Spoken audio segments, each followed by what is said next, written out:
2 carrot எடுத்து தண்ணியில் நல்லா அலசிட்டு தோல் சீவிக்கலாங்க. இந்த கார்னரை அந்த கார்னரை கட் பண்ணிவிட்டு கேரட்டு சின்ன சின்னதாக கட் பண்ணி வச்சுக்கலாம். 2 தக்காளி எடுத்து தண்ணியில் நல்லா அலசிட்டு மேல்பாக நீக்கிட்டு நல்லா கட் பண்ணிக்கலாங்க. தக்காளியோட கேரட்டு சேர்த்து ஜூஸ் பண்ணால் ரொம்ப நல்லதுங்க உடம்புக்கும். சாப்பிடவும் நல்லா டேஸ்ட்டாக சுவையாக இருக்கும்.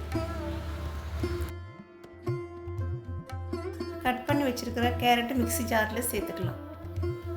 தக்காளியும் சேர்த்துக்கலாம். சின்ன துண்டு இஞ்சி சேர்த்து அரைச்சிக்கலாம். கொஞ்சமாக தண்ணி சேர்த்து அரைச்சிக்கலாம்.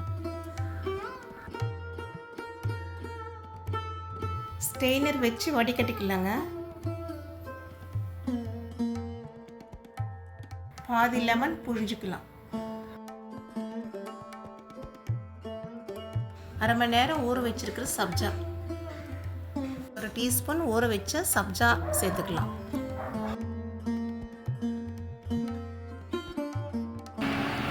வீட்டுக்கு தகுந்த மாதிரி தேன் இல்லைன்னா நாட்டு சக்கரை சேர்த்துக்கோங்க. நான் எதுவும் சேர்க்கல.